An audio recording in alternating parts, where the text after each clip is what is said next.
Hi betting experts, and now we're going to have a look ahead at Royal Ascot 2020 and 5 suggestions on how to make your betting there more profitable. Now, first of all, this is a pretty unique year. There's been no turf racing at all yet. We're currently at the end of April. It doesn't look like there's going to be anything for the next few weeks at least. So hopefully things will get going in Ireland first in the middle of May, and there will be a few weeks racing of some description before the Royal meeting. Everything's up in the air at the moment, but there's still some salient pieces of advice that we can take on board. For all that this will be a completely unique year with the meeting being played out behind closed doors. There'll be no fashion, no pomp, no ceremony. It's all going to be very strange and subdued, but it'll still be top class racing in whatever form it takes, and hopefully we'll be able to make it a profitable one for our regular listeners.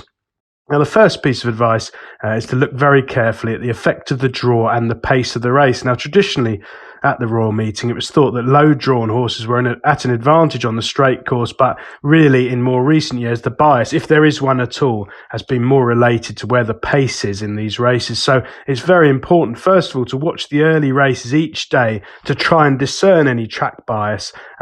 In huge fields, though, it's far more important to note down where you think the pace is on either side of the track. One of the things I like doing in particular in the big field sprints, of which there are many, particularly the handicaps, is to try and identify 2 or 3 front runners on one side of the track who are likely to cut their own throats but drag through the hold-up sprinters on that side. And if you can identify some real speedballs who perhaps might ruin each other on the lead on the right side of the track, that's more important for me these days than any sort of predetermined bias. On the round course, especially in big fields, it can pay to race close to the pace. I mean, Ascot, people think it's a really good gallop, but actually the bend into the short straight is very sharp, and certainly when the ground is on the fast side of good, which it tends to be in midsummer, you've only got 2.5 furlongs from the winning post after you've turned for home, and those held up out the back often struggle to get involved at all these days.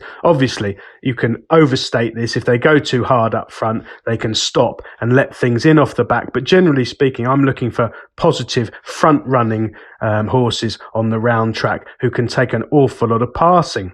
Now, the second piece of advice is to try and avoid the hyped up big names that are usually overbet and underpriced at this meeting. Every year, obviously, Aidan O'Brien seems to win the Chainer's title at this meeting. I think he's won it 9 times in total. He's virtually impossible to beat, given that he's got the short price favourites in all of the group races, generally speaking, and alongside John Gosden, Sir Michael Stout, with the jockeys Ryan Moore and Frankie Dettori, their runners are always at the head of the market and very rarely offer any particular value. Obviously, they've got a terrific record over time, but the market fully takes that into account now, and it can be better to look away from the obvious. And certainly I think something that is overlooked is going for the second and third strings of these top yards. Often O'Brien will have 2 or 3 in a race, and just because Moore is booked to ride one, the price differential between the ones at the head of the market and the bigger price ones can be far too wide, certainly far more than any form differences they have in the book. And that's something to keep on side of. And also, I think in 2020, look out for some young jockeys who've done particularly well in the last season. Kieran Fallon, who's still able to claim £3.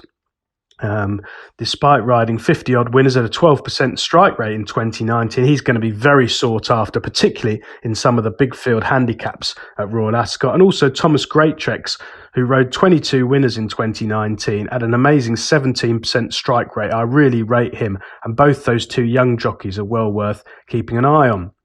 Point 3 is to concentrate on informed stables. Now, that might sound a strange thing, but the 4 weeks or so we might get of racing, especially in Ireland, France, and hopefully in the UK, will give a really good guide as to who has got their horses straight, fit, first time out. Because unusually for the Royal meeting, they're not going to be coming here on the back of running 2 or 3 times already this summer. It could be first time out. So it's very important to make a note of those trainers who've got their horses fit at home and are in the winners, maybe on the all-weather surfaces.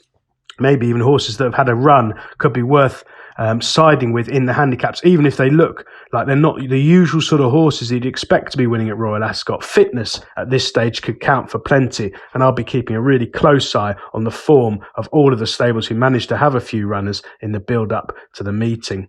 Point 4 is to shop around for the best odds and take advantage of all the enhanced place terms on offer. Now, this is particularly true this year. The bookmakers are going to be absolutely desperate. They've missed out on Aintree. They've missed out on several weeks' worth of racing. Their turnover figures are going to be absolutely diabolical. They are going to be really keen to get punters on board and take money on Royal Ascot. It's traditionally a very successful week for them. They see a lot of business. The racing's high class, but even more so this year. I think the betting is going to be extremely competitive. They'll be betting to no margin at all in the morning, and it's well worth getting all of your accounts primed and set up with all the bookmaking companies where you can to take advantage of all their offers. In terms of place terms, well, lots of the handicaps with more than 16 runners, you'll be finding 5, 6, maybe even more places on offer. And that can change a very hard betting race into something mathematically is very much in your favour. I know several very successful punters who specialise in these huge handicaps when they can get the extra places. And they often bet 4, 5, 6, 7 horses a race to give themselves a package. Mathematically speaking, the place books in these sort of 16 runner handicaps are diabolical for bookmakers. And if you can get the companies who offer 5 or 6 places, they are absolutely impossible to win on as a layer. You're looking to have as many bets as you can each way and take advantage of these offers. And point 5 is do not get carried away betting more heavily than normal just because it is Royal Ascot. Obviously, we've been starved of turf racing this summer. It could be easy to get carried away. You're getting 30 races, 6 every day. Most of them are group races or high class handicaps. You can get suckered into playing too big, and that goes for punting in general. Try and stay in your comfort zone in second gear. Plan your betting in the morning. Take the top prices only. Be really disciplined and only play when things look like they're in your favour, and never chase your losses. Best of luck at Royal Ascot 2020, Betting Experts.